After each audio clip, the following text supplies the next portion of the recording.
when they were actually going to get rid of vinyl, it was very sad because the fact that everyone, like for DJs where I used to spin back in the day, and when that was going to go, we had to try to figure out how to do it all in CDs, and it wasn't really working very well.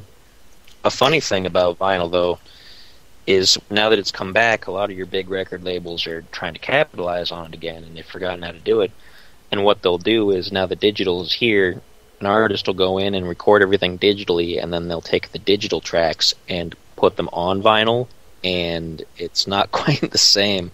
I mean, a lot of people can't tell the difference if you didn't grow up with vinyl, but you're losing a little bit of something as opposed to just recording it vinyl originally like you did before. And it's kind of a sneaky record label trick that they're doing to sell more things to more people who want to get into the vinyl craze, but who might not know really what good vinyl sounded like. Yeah. They want to know what that looked like or feel like. You got to go back and see how it's all made. But back then it's not even made anymore. You can't even look it up. It's kind of like, I'm going to change a little gear in a way. It's kind of like, being a graphic designer and you're doing print shops and you don't have that print anymore. You're doing everything by copy machines. And that's how you're doing it, not doing a press shop. You know what I mean? So in a way, how history is changing is gone into modern. But the thing is, even though back then was simpler, it was easier, people are kind of going back to the way it used to be. That's how I'm looking at it anyway.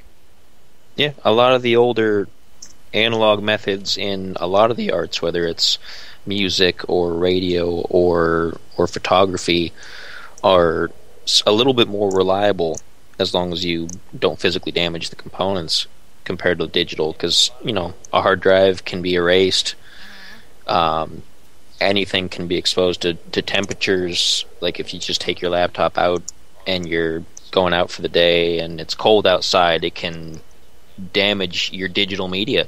And it's funny how common digital is and how susceptible it is to being damaged compared to the old analog stuff. Also, back in the day, you had to take all this kind of equipment in order to go anywhere, and now you can just take your tiny little laptop and go places. And I'm going to do some more live shows here soon, and all I need is a laptop or iPad, and there I go. Yeah, I know a lot of artists that I follow have even done whole albums on an iPad with just apps, record everything right into the iPad with like USB microphones and everything, and you might not even be able to tell. Wow. That's pretty cool.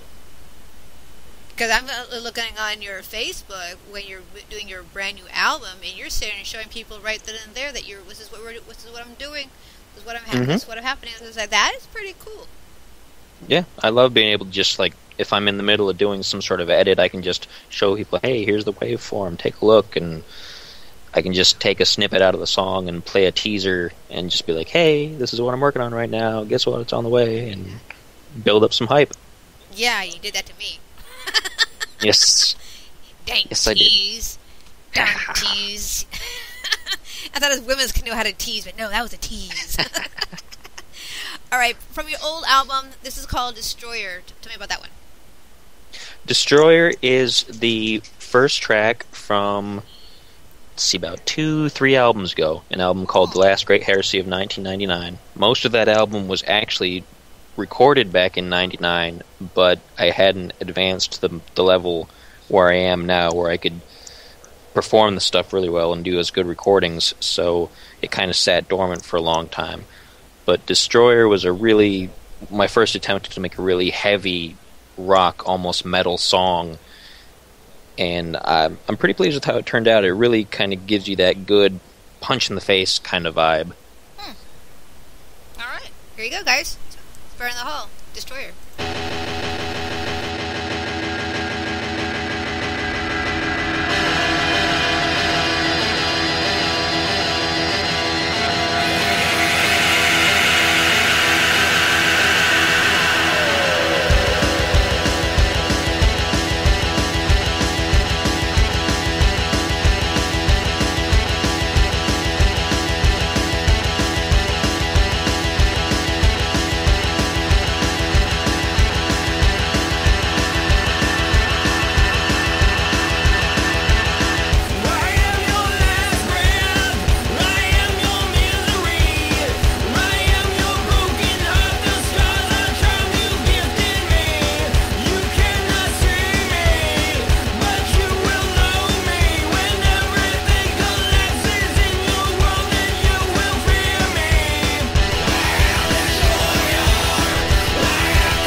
Let's talk about the music. That was No Time to Rest by SJ.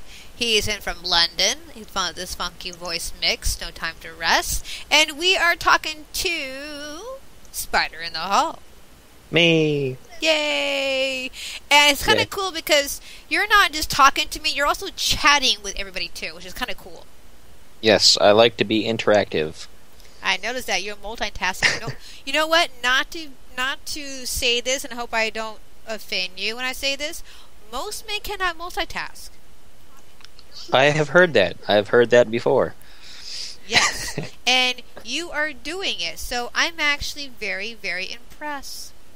I'm a very impressive person sometimes. Sometimes. Not all the time, just sometimes.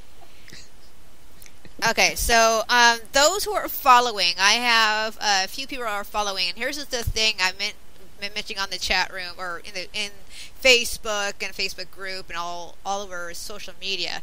If anyone is going to follow the show, you have to click on the follow button or to get this prize. I'm giving away free t-shirts or a coffee mug. One or the other, your choice. Which one you guys want? I'll be making some orders here very, very soon, so get them ordered now. So if you have followed the show, here's the link. Click in. My two volunteers, who was Erica and Dennis, you guys already get in. Of course, Spider's also one of my volunteers now. You guys already get a Spider because you guys are part of the whole staff, just behind the scenes. So don't fill that form out. But anybody else who is not my volunteers can go through that form I just put in the chat room to get your free t-shirt or your free mug. You got to pick one or the other. Okay? So that's the thing. So there you go with that one. Yeah, I don't think I'm eligible. No, Dennis, you're not eligible because you are my web tech. So, but thanks for asking. Back to the topic at hand. We've been talking about recording. Oh crap! Recording professional studio, backroom, digital or analog.